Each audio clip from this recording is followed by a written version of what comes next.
So I discovered the best tricks to win just about every game in Fortnite. Now starting off, a couple of nice places to land include Misty Meadows because of its loot, spacing, and access to fishing, Risky Reels because of its isolation and good rotations, and this island north of the map because it has a whopping 25 fishing holes, being the most out of any spot on the map, on top of the one and the only Boom Sniper. Now if you do want to learn how to win in Fortnite, get better at it fast, and improve at all sorts of Fortnite things, subscribe with notifications. We're trying to hit 50,000 by the end of the year, and if you did subscribe, we could actually hit it right this very second because after all, most of you aren't subscribed, so you know, I'd really appreciate it a lot.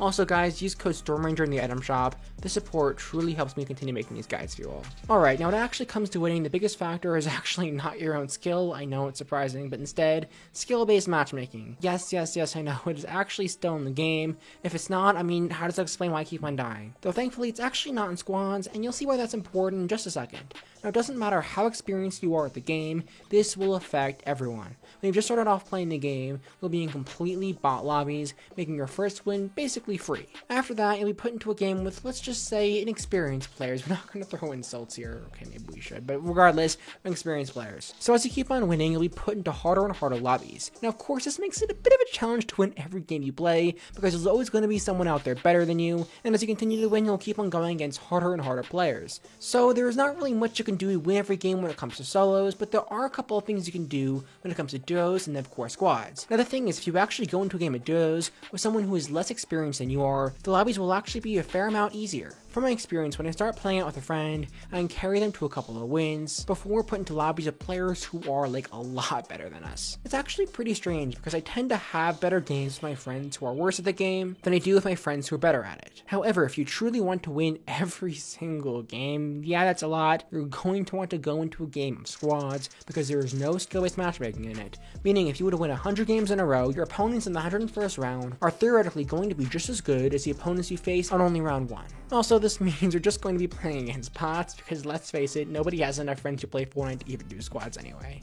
Again, from my experience, on the rare occasions that I actually do have friends who are online and want to play squads, we usually win about 1, 2, carry the 4 every game we play. And not just that, we tend to win with at least 25 to 30 plus kills, simply because most squads either don't consist of a full 4 players, are disorganized, or just flat out bots. Of course, I'll be sure to show a clip of that game if I do find it. I think I deleted it. I'm totally not making this up just to get views, okay? But jokes aside, I'm not lying to you all, I swear. Either way, seriously, if you have 4 competent players in a lobby, wins will be super easy. Of course, if you don't have friends to play with, you can always make them down in the comments below, and I'll be sure to heart your comment so it sticks out. Anyway, when playing, there are a couple of overpowered strategies you can use to easily take a win, which of course I'm going to show you now. So to begin, you're going to want to catch yourself a Rift Fish. Why? Because they're essentially the same as a Porter Rift. Well, it was technically called a Rift to Go, but you get the point. From just a couple of seasons ago, the only real difference is that they actually are a bit easier to find. They're actually insanely useful because they act as kind of an extra life. Think about it, you're in the middle of a fight, you're losing, you can just rift away. That rift is only going to be open for about 10 seconds afterwards, meaning if you hide your location before, there's a good chance your opponents are not going to be able to find your rift and of course chase you down and, you know, kill you. Additionally, you can also carry 2 of them every single game you play. That's essentially 2 get out of jail free cards each round. I want to give a quick shout out to the Ready Bros. I learned about this tactic from a similar video they made on how to win, so definitely be sure to check them out. They have a lot of great guides. Anyway, 2 of the 3 locations I mentioned at the start of the video are phenomenal largely because of their access to fishing.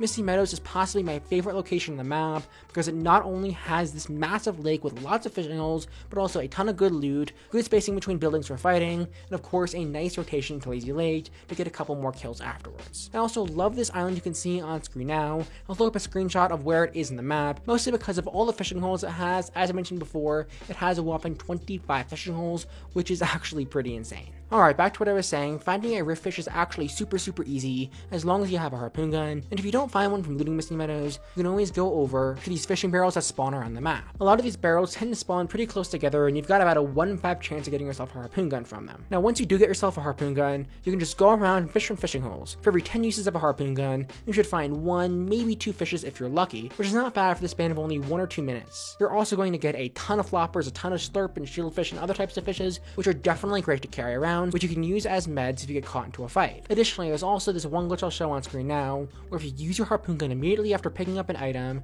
you won't waste any uses. It's a pretty cool trick, though it does require some practice to nail down perfectly. Anyway, so right now I'll throw up a screenshot from the interactive map Fortnite.gg of where all the fishing holes spawn on top of all the fishing barrels in Misty Meadows, and then of course I'll do the same exact thing, except for this time the island of the north side of the map. As you can tell, there are a lot of these barrels that do spawn in Craggy Cliffs, about 11 in the span of only 1 or 2 buildings, which is really not too far from the island, making the island one of the best locations to go to for fishing, possibly ever in the game. Regardless of where you go, you should be able to get at least one harpoon gun, because as I said before, they have about a 1 in 5ish chance of spawning from these fishing barrels. Okay, so at this point you're going to want to play the game of rotations. Now the very first thing you should do each round, which is probably not a good thing to cover halfway through the video, be sure to check where the battle bus flies over, because this information is absolutely crucial. With it, you can get an idea of where each of your opponents will be landing at, and where you think they'll rotate to once the storm closes in. With this knowledge, you can either head to a safe part of the storm circle where little players will be, then play conservatively, or head to where everyone else will be rotating to and try to get a couple of kills. I personally recommend going somewhere in between, as this will allow you to approach the players rotating in from the storm at an angle, while at the same time not being surrounded and then consequently trapped by a bunch of other players around you. Anyway guys, if you're only listening to this video and not actually watching the screen, I am so sorry. I must be confusing you a lot, but hopefully for the rest of you guys, my graphics are able to clarify what I mean by this. Now on to something that you shouldn't do, and I may or may not be including this because other times I've been playing the game and then an opponent has done this and gotten both me and my friend killed. It's really annoying and I'm still kind of salty about it, so I mean yeah. So what exactly is it? Well, it is when a player pushes a fight they simply shouldn't push, or overcomplicates a quick encounter into some big build fight that gets their party to push by the storm and once again gets everyone involved killed. Now to start, the other day I was playing Game of Duos with my friends, and it was just me and my friend died like he always does, then another player, and then a team of 2. Now I had high ground over the Coliseum, and I was aiming to snipe the other player from a range. However, unfortunately that other player spotted me. Instead of building so I couldn't snipe him, he slowly walked over in my direction, and I couldn't tell if he saw me or not, but looking back, considering I was built up on someone by one, it was pretty clear he did. Now I do have some respect for this player because he was able to trick me for a solid 100 or 200 meters that he walked in my direction, and he managed to build all the way up to the Coliseum before I was able to get a good shot on him. Though the whole time I was fairly confused because I never actually thought he would push the fight. Now why would he? It was a reckless move because it was almost guaranteed that we would be third-partied by the team of 2. When you're playing a game of duos, trios, or squads, and you are outnumbered in the final circle, you do not want to be the one pushing the fights. Instead, you want to sit back, let the other players fight, and try to third party. Regardless, this player somehow managed to be even worse at the game than I am, which I didn't know was possible, which is kind of obvious looking back considering how he pushed me when we were outnumbered in the final circle, and I had massive high ground. Also, going back a minute, look right here. I had the low ground, and he had the high ground, yet he still gave up high ground to push a build fight in the center of the storm circle. Again, just a very dumb and reckless move on his part. He should have kept the high ground and put pressure on me from above. Now after defeating the player, of course, what do you think, I was not going to defeat the player? The other team pushed me, and there was essentially nothing I could do. I was stuck in a really bad position. I messed up on my builds because I may or may not have broken my mouse, and then of course eventually ended up on dying. Now what we can learn from this is actually pretty simple. Know when to push fights. Additionally, know that some players are pretty reckless and will not only get themselves killed, but also get you killed. So don't always assume that your opponents will do the logical thing. Now a couple of days later, a similar thing happened again, I know, except this time earlier on in the game, and then with a storm fight. It was still the early game and my friend and I landed at Misty Meadows. Eventually we got ourselves into a fight with another duo and a couple of the houses. Now usually these fights are pretty simple. You run around, try to get an angle or something on your opponent, and then of course eliminate them with a shotgun and or SMG. However, this team was literally the sweatiest team ever, except for one crucial difference: they weren't very good at the game. They also lacked one other thing, and that was commitment.